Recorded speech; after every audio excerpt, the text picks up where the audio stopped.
ஆசிரியர் பெருமக்களே, அன்பிற்கினிய மாணவ மாணவிகளே, அன்பு, அறிவு, பண்பு இவை அனைத்தையும் ஒரே முகமாக கொண்டிருக்கும் என் உயிர் தோழிகளே, தீர்ப்பு என்ன வரும்னு தெரியாம திருன்னு முடித்துக் கொண்டிருக்கும் உறவு அணியைச் சேர்ந்தவர்களே, உங்கள் அனைவருக்கும் என்னுடைய பணிவான மாலை வணக்கங்கள். நடுவர்களே, நான் இங்க பேச வந்திருக்க தலைப்பு என்னவென்றால், நம் வாழ்க்கைக்கு பெரிதும் உதவுவது உறவா நட்பா? அட, இது என்னையா கேள்வி? சந்தேகமே இல்லை, நட்பு தான். நட்பு என்ற தலைப்பில் தான் உங்கள் முன் பேச வந்துள்ளேன். என் உரையை தொடங்குறதுக்கு முன்னாடி ஒரு திருக்குறளை வச்சு தொடங்குறேன்.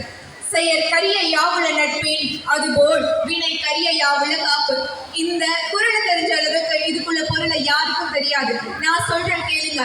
நட்பை போல ஒருவன் செய்து கொள்வதற்கு சிறந்த செயல் எதுவும் இல்ல, நட்பை போல ஒரு அருமையான பாதுகாப்பு எதுவும் இல்ல அப்படிங்கிறது தான். திருவள்ளுவருக்கு கூட நட்போட அருமை தெரிஞ்சு அழகா எழுதியிருக்காங்க, இந்த எதிரணிக்கு தெரியல. நடுவர்களே, இப்ப நான் மேட்டுக்கு வரேன். உறவு என்பதை குறைச்சு பேசுறதுக்காக நான் இங்க வரல. அப்பா தன்னுடைய சொத்து சம்பளம் வரையில தன்னுடைய பிள்ளைக்கு ஃபீஸ் கட்டுறாருன்னா கட்டிதான் ஆகணும். வேற யார் கட்டுவா? பக்கத்து வீட்டுக்காரனை கட்ட முடியும், அவர் தான் கட்டணும். இது கூட தெரியாம கலர் கலரா ட்ரெஸ் போட்டுட்டு பேசுறதுக்காக உட்கார்ந்துருக்காங்க. நடுவர்களே, உதவின்னு கேட்டா ஓடி வருவான் பாருங்க, அதுதான் நன்மை. ஆனா எங்க நம்ம கிட்ட உறவு கேட்டுருவான்னு தெரிச்சு ஓடா பாருங்க, அவன் தான் உறவுக்காரங்க. நடுவர்களே, நட்பு என்பது ஒற்றை தட்டில் 10 வயிறுகள் பசியாகின்ற சாம்ராஜ்யம். அந்த சாம்ராஜ்யம் தான் நட்பின் சாம்ராஜ்யம். கல்யாணம் என்பதுல உறவுகள் இல்லாட்டா அந்த கல்யாணம் எப்படி இருக்கும்? எப்படி இருக்கும்? கல்யாணமா இருக்கும், கலாட்டாவா இருக்காது. நடுவர்களே, நீங்க எல்லாரும் உங்க கல்யாணத்தை யோசிச்சு பாருங்க. சாம்பார் வாளியை தூக்கி வச்சிருப்பான் நம்ம ஃப்ரெண்டு, அவன் அப்பாவோ 10 மில்லுக்கு ஓனரு. ஆனா இன்விடேஷன்ல பேர் போடுறப்ப ஃபாண்ட் சைஸ் கொஞ்சம் கம்மியாயிடுச்சுன்னு 8 பேர் சண்டைக்கு வந்து நிற்பாங்க. அவங்க தான் உறவுக்காரங்க. நடுவர்களே, நட்புக்குள்ள மட்டும்தான் ஜாதி, மத, இன பாகுபாடு எதுவுமே இல்லை.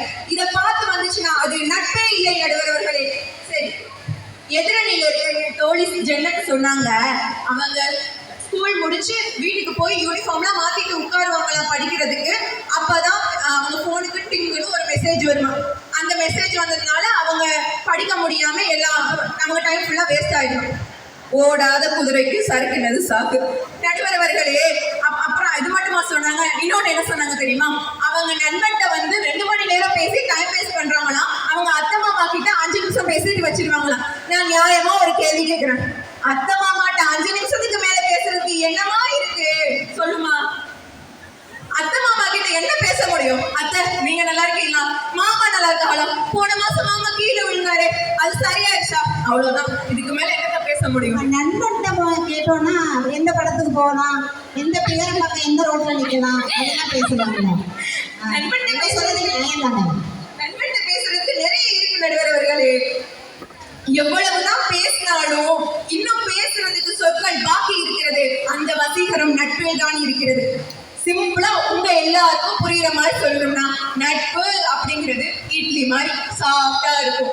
ஆனா உறவுங்கிறது இடியாப்பம் மாதிரி சிக்கலா தான் இருக்கும். நடுவர்களே, சிக்கலா தான் இருக்கும். ஆரோக்கியம் ரெண்டுலையுமே இருக்கு. உறவு என்பதை நாங்கள் குறைச்சி மதிப்பிடவில்லை. ஆனால் உறவு ஏன் சில சமயங்களில் நம்மை நெருக்கடிக்க ஆளாக்கி விடுகிறது சொல்லுங்க. இப்ப கல்யாணத்துக்கு கூப்பிட போறோம்னு வைங்க, நம்ம ஃப்ரெண்டு கிட்ட நேர்ல வர முடியல மச்சான், அதனால தான் ஃபோன் பண்ணேன் அப்படின்னு சொல்லிட்டு சொன்னா அவன் சொல்லுவான், ஏன்டா ஃபோன் பண்ண? ஒரு மெசேஜ் பண்ணிட்டா நான் ஏன்னா உன் கூட இருந்திருப்பேன். இதை உங்க உறவுக்காரங்கிட்ட சொல்லிட முடியுமா? நீங்களும் உங்க கணவரை கூப்பிட போகணும். வேலை இல்லைல்ல, உடனே வந்துடலாம்ல. நடுவர்களே, நீங்களும் உங்க கணவரும் கூப்பிட போகணும். அது மட்டுமா, அவரும் அவரோட மனைவியும் வீட்டுல இருக்கப்பதான் போகணும். அப்படி இல்லாட்டா அவ்வளவுதான், அவ்வளோ பெரிய ஆளாயிட்டானோ அவன் அப்படின்னு சொல்லிட்டு ஆரம்பிப்பாங்க. நடுவர்களே, இப்படித்தான் காலம் முழுதும் உறவு கூட இருக்கிறது, ஆனால் கஷ்டப்படுத்தி கொண்டேதான் இருக்கிறது. நான் இப்படிலாம் பேசுறத பார்த்து நட்பால உறவால பாதிக்கப்பட்டிருக்கேன்னு நீங்க என்ன நினைக்கலாம்? கிடையாது, நான் நட்பால பாதுகாக்கப்பட்டிருக்கேன். நடுவர்களே, பாதுகாக்கப்பட்டிருக்கேன். சரி, உறவு உறவு உறவுன்னு பேசினாங்களே, இப்ப இவ்வளவு நேரம் இவங்க பேசினத அவங்க வீடியோ எடுத்துட்டு இருந்தது யாரு? இவங்க அப்பாவா, அம்மாவா, அத்தையா, மாமாவா, மச்சானா? அவங்களோட ஃப்ரெண்ட்ஸ் தானே. இதுக்கு மட்டும் எங்க ஃப்ரெண்ட்ஸ் தேவையா உங்களுக்கு?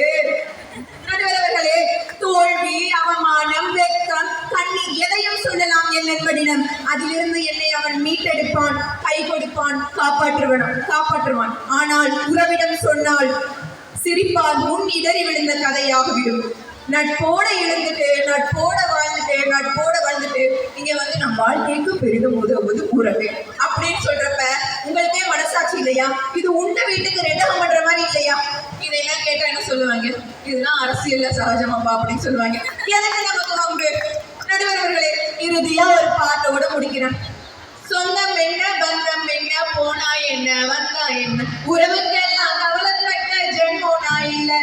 பாசம் வைக்க, நேசம் வைக்க, தோழனுண்டு வாழ வைக்க, அவனை தவிர உறவுக்கான யாரும் இல்ல. உள்ள மட்டும் தானே, என் உசுர கூட தானே, என் நன்மை கேட்டா வாங்கிக்கன்னு சொல்லுவேன். நன்மை போன்ற சோறு தினமும் தின்ன பாரு, நட்பை கூட கற்பை போல எண்ணுவேன் அப்படின்னு அழகான சினிமா பாட்டு. இந்த பாட்டுக்கு அர்த்தத்தை நான் சொல்லிதான் உங்களுக்கு தெரியணும்னு அவசியம் இல்லை. சரி, இறுதியா சொல்லிக்கிறேன். குப்பை இருந்தா குழம்பு சுவைக்கும், நட்பு இருந்தா வாழ்க்கை இனிக்கும் என்று கூறி நம் வாழ்க்கைக்கு பெரிதும் உதவுவது நட்பே என்ற நல்ல தீர்ப்பை மட்டும் நீங்க வழங்கும்படி கூறி என் உரையை முடித்துக் கொள்கிறேன். நன்றி, வணக்கம்.